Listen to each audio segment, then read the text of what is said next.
and interviewer from MetalTalk magazine. This is my first interview working for the magazine, so I'm very excited. That's so cool. And here we have... Lee Jennings from the Funeral Portrait. Right, let's get cracking. Hell yeah. So, first question. Why are you called this? Where does that name come from? I'm sure you ask this all the time. So it's super funny. So we wanted something a little different, right? At the time, every single band ever was being called the same thing. They all used the word like ocean or awake or something like that. It was 2014, right? I wanted something that was a little bit more memorable or a little more unique.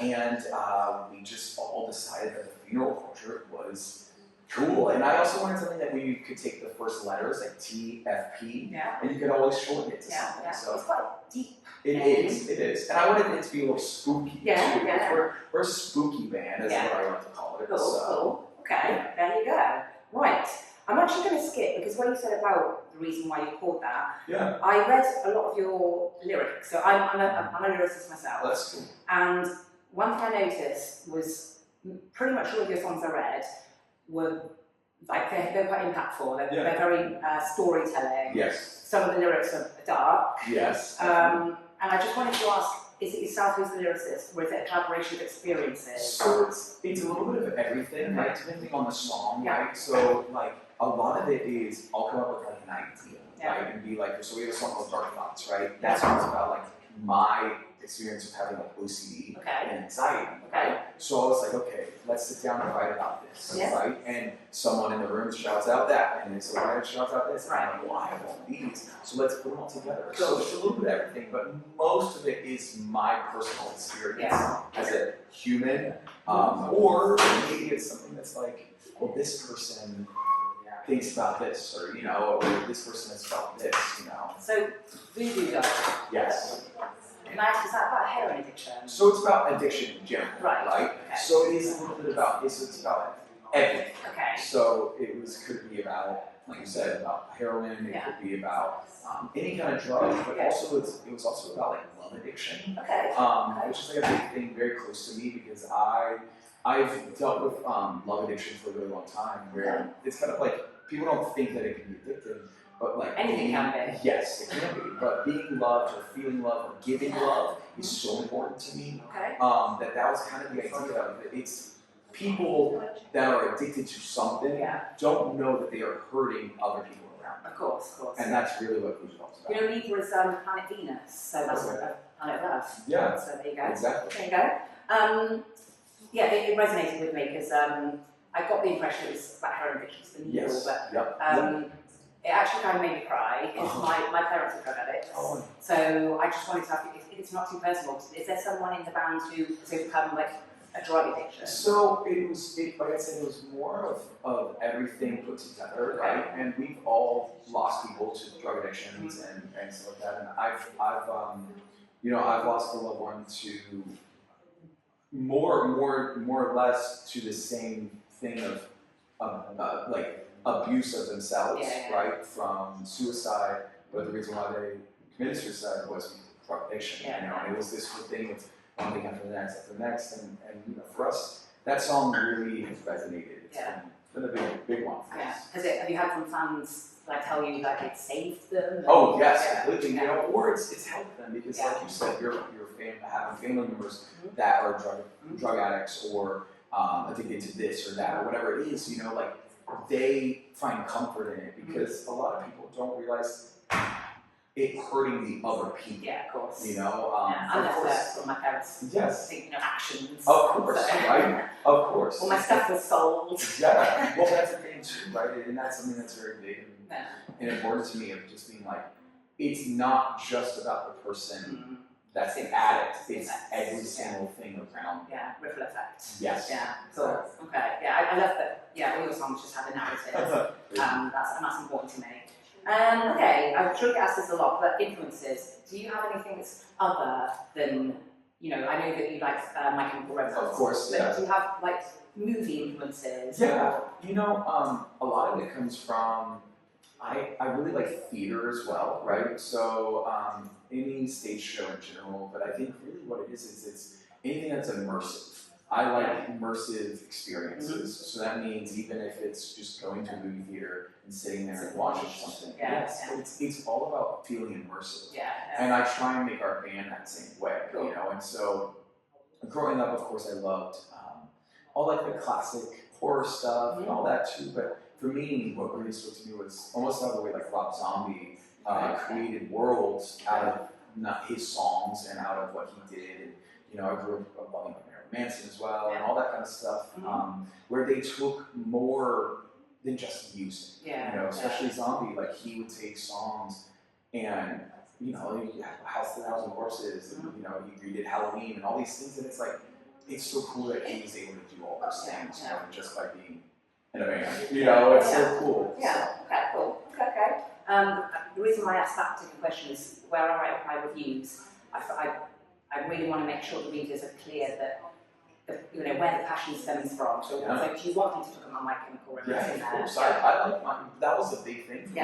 Growing up, music was my thing, right? Bands were my thing. I knew every single thing about all the bands that I loved, you know. And for me, that's even nowadays like Ghost, you know, and stuff like that. I think what they do is so immersive, you know. And there's so many of those bands now. There's a band over here called Creeper, you know, and they do that too. They're now doing like this whole vampire war, you know, where they're all vampires on stage. It's so funny, it's so cool. That is what I love. I love that more than anything. You know, I just like immersive theater, and I like, you know, and that comes from the form of playing a show. So, am I expected to see, you know, certain lights and images or? Not so. We're working on all that stuff. It's hard because like, we're still because we're still a tiny band ish, right? Right. So 60,000 followers. Exactly. Yes, and we're working more, right? It's a work in progress. But we had this big hometown show last year in the States. Where are you from? Atlanta, Georgia. Okay. So and we had this big hometown show. And sold out this venue. We were very proud of it, but we have these things called icons out on stage. These are characters that represent the song. So like Voodoo Doll has a character, she's an angel, but she has arrows through her, right? So she came out on stage, you know, and stuff like that. Like that's more what we're trying to do. It's a story. Story. To tell that story live. And so we're working on that for this coming year to see how we can evolve it and bring it full circle. So maybe next time that we're here, we'll have it here. When are you coming back? June of next year. Okay. So it's not announced yet, but we're working. That was my last question actually, like what's next? There we go. Yeah, okay, cool. Do you have any pre-gig rituals that you like to do? So always warm up my voice, of course, right? And I don't know, I'm not very ritualistic. I don't know. I have to. You're quite calm to me. I am until I get up on stage. Okay. So stage, it's like a whole other beast. I don't know, it's one of those things that I just, on stage, just is a different person. You're not nervous now? Just feel, just do it. I think for me, this is fun, this is great, I get to do this for a living, that's so cool. You know, like I never take anything that we do for granted. They can disappear tomorrow. You know what I mean? Like all of our worlds can change tomorrow, so I take it for granted. So, and I think that's how I live my life. I live my life every single day, one day at a time. Because if you don't, might be let down, disappointed. Well, really, right? And that's the music industry, right? So it's hard, but at the same time, for us, it's been very cool to experience all these things. You know, our first European tour and all these things in the UK and everything. It's like, what the hell? I can't believe I'm here. It's so cool. Well, you are, and you're in a kitchen. I know, in a kitchen, in a green room kitchen. Yeah, it's so much fun. I like how down to earth you are.